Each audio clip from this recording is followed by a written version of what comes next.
Have you ever noticed how one small thing can ruin your whole day?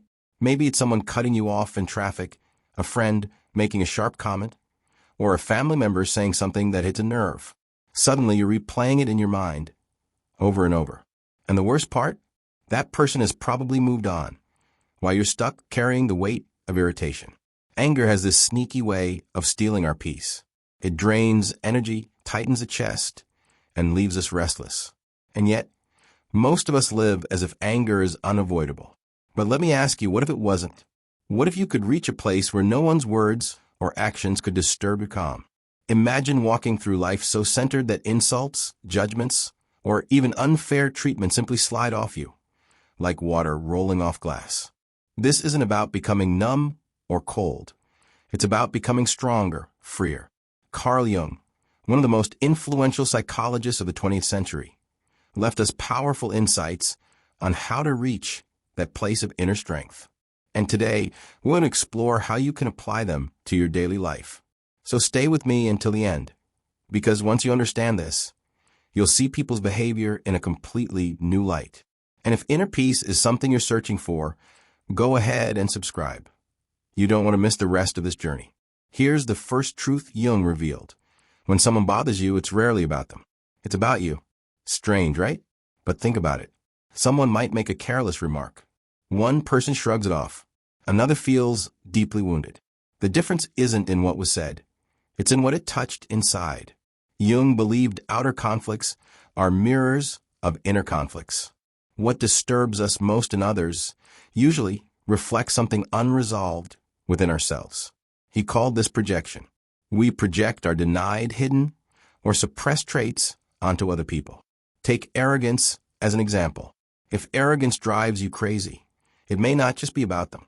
It might be brushing against your own unacknowledged pride, or perhaps your secret fear of not being good enough.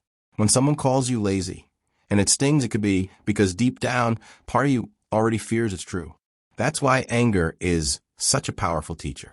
Every flare-up is a flashlight pointing to a wound, a shadow part of you asking to be seen. The more you understand this, the harder it becomes for others to control your emotions. You start realizing they're not attacking you. They're accidentally revealing the parts of yourself that you've left unexplored. And here's where real power begins.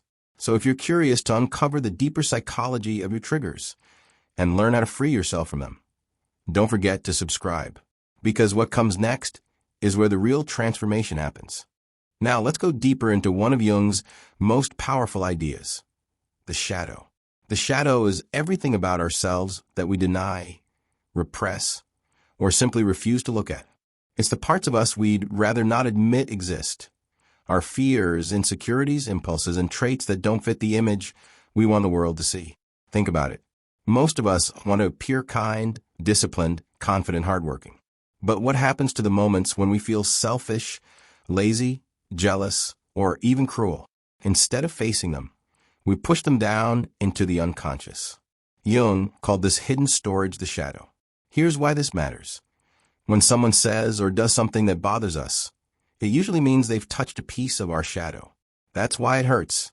If a person calls you lazy and it burns inside, it might be because a part of you secretly fears that it could be true. If someone calls you selfish and you immediately get defensive, it might be because you've spent your whole life trying to hide that exact fear from yourself. This is why other people can have so much power over our emotions. They activate the parts of us that we've buried. But here's the good news. Once you start acknowledging and integrating your shadow, those triggers lose their strength. Instead of reacting with anger, you begin to respond with curiosity. Why did that bother me so much? What does it reveal about me? Each answer brings you closer to wholeness. And this is the real secret to freedom. When you no longer run from your shadow, other people stop being able to use it against you. They lose the power to disturb your peace. If you're finding this eye-opening, make sure to subscribe, because the next step will show you how the illusion of control makes anger even stronger, and how to break free from it. Here's another hidden reason we get so angry: the illusion of control. Jung often said, much of our suffering comes from trying to control things that are simply outside of our hands. And yet, it's what almost all of us do. We try to change people, our partners, our children, our coworkers, expecting them to behave the way we think they should. We demand that life follows our script, that others match our standards, that situations unfold according to our plan. But the world rarely works that way. So what happens when reality doesn't bend? Frustration, irritation, anger.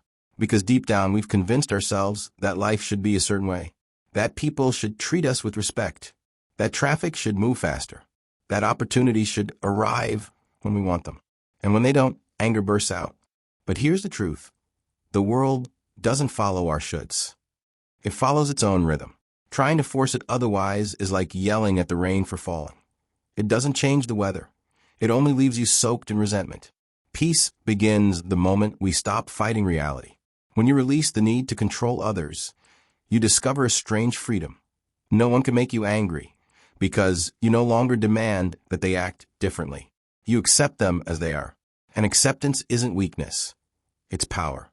Because while others waste energy fighting what they cannot change, you conserve your strength for what you can. So ask yourself, are you exhausting yourself trying to control the uncontrollable? Or are you learning the deeper art of surrender?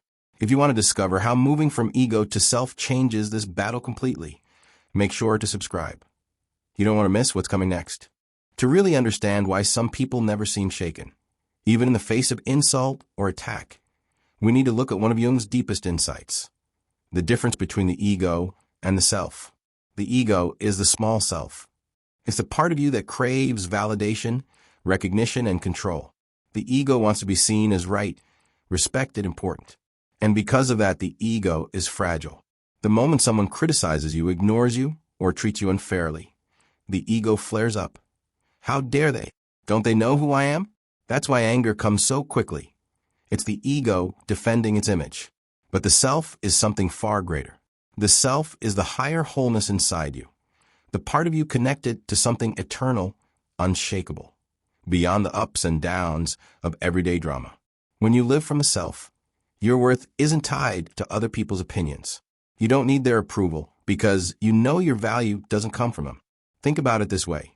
If your sense of worth comes from a fragile ego, anyone can threaten it with a single word. But if your worth is rooted in the self, nothing can touch it.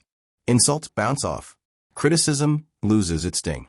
You stop reacting because deep down you know who you are. This shift from ego to self isn't just philosophy. It's practical freedom. It's why some people can be calm in chaos, kind in the face of rudeness, and steady even when attacked. They're not suppressing anger. They're simply standing in a place beyond it. So here's the question.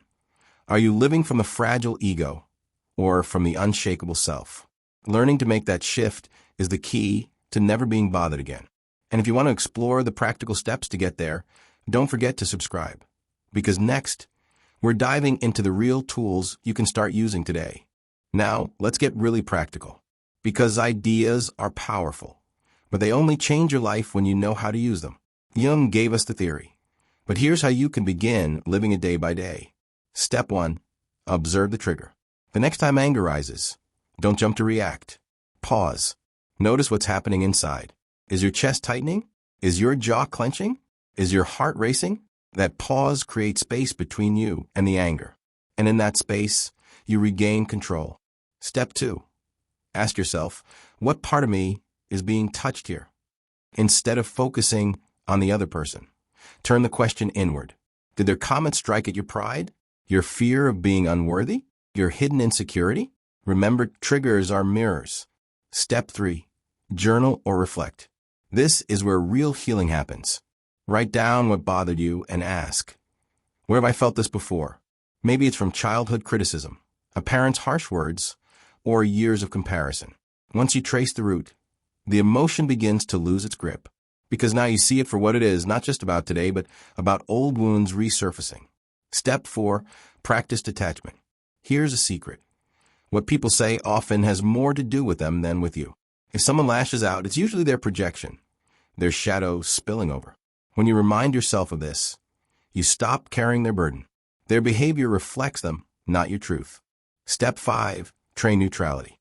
Finally, practice seeing human flaws for what they are, part of the human condition. People are messy and imperfect, and sometimes unkind. But so are we. The more compassion you bring, the less offense you take. Neutrality isn't indifference, it's wisdom. When you begin applying these steps, something amazing happens. You don't just manage anger, you outgrow it. What used to set you off becomes your teacher. What used to disturb you now makes you stronger. So here's your challenge. This week, pick just one of these steps and practice it.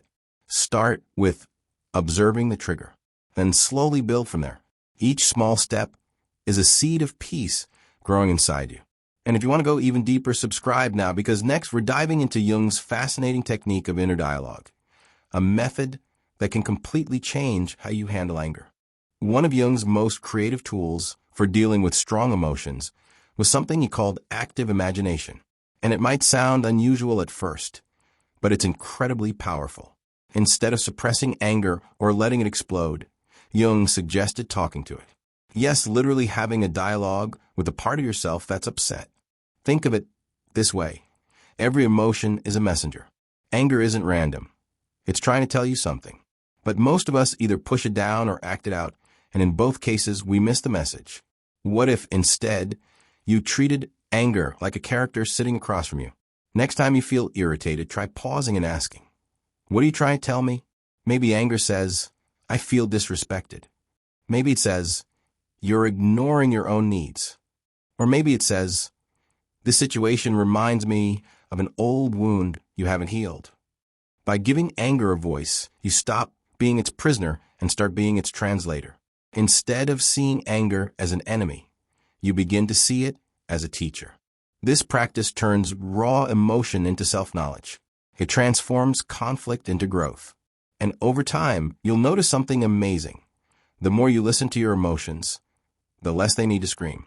Imagine how different your life would be if, every time you got triggered, you could calmly turn inward and find wisdom instead of rage.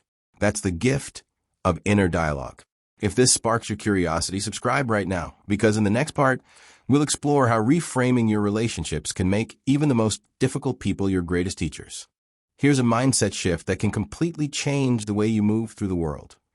What if every person who irritates you isn't actually an enemy, but a mirror? Think about it. That rude coworker who always interrupts you. What if they're secretly giving you a chance to practice patience? That family member who criticizes everything you do. What if they're helping you strengthen your confidence so that you no longer need their approval? Suddenly, the people who used to drain you become teachers in disguise. Jung believed that real growth doesn't happen in isolation. It happens through relationships, even the difficult ones, because relationships constantly reflect back to us the parts of ourselves we haven't yet understood. When you feel anger toward someone, instead of asking, "Why are they like this?" ask, "What part of me are they showing me?" This doesn't mean you have to tolerate abuse or stay around toxic people. Boundaries are essential. But within those boundaries, you can reframe irritation as opportunity. Each trigger becomes a mirror showing you where you still have work to do. Imagine walking through life this way. Instead of being pulled into arguments or weighed down by offense, you begin to see every encounter as part of your inner training. Life itself becomes your teacher, and people, whether kind or difficult, are just a classroom. So the next time someone bothers you, pause and ask, "Are they here to hurt me, or are they here to help me grow?" That simple reframe could save you from hours of unnecessary anger. If this idea excites you, subscribe now, because next we'll talk about what to do in the moments when anger still sneaks in and how to turn even that into strength. Now let's be honest, no matter how much you grow, anger will still show up from time to time. And that's okay. No one is above emotions. Not you, not me, not even the wisest teachers. Jung never said the goal was to kill emotions. He said the goal was to understand them and transform them. That's a big difference. Because if you try to erase anger completely, you'll only end up suppressing it. And suppressed emotions don't disappear. They come back louder. Instead, the real practice is acceptance. When a flare-up comes, acknowledge it. "I feel angry right now." Breathe. Don't push it away, but don't feed it either. Simply notice it. Each time you do this, you catch yourself earlier. And each time you catch it earlier, anger's grip on you weakens. Over time, you'll realize that anger isn't a monster to defeat, but a visitor that teaches you something before it leaves. And that simple awareness is freedom. So if this reminder brings you peace, subscribe now. Because staying on this journey means you'll continue to discover tools to free yourself from unnecessary suffering. Here's the truth to carry with you. Freedom from anger doesn't mean becoming cold, detached, or numb. It means becoming whole. It means you faced your shadow, surrendered the illusion of control, and shifted from ego to self. And when you do that, people lose the power to disturb you. Imagine living this way, where no insult defines you, no criticism shakes you, and no argument steals your peace. You don't harden your heart, you open it wider, because you're no longer afraid of being hurt. So the next time someone bothers you, ask yourself, are they truly attacking me? Or are they showing me the part of myself I have yet to make peace with? That question alone can transform your entire response.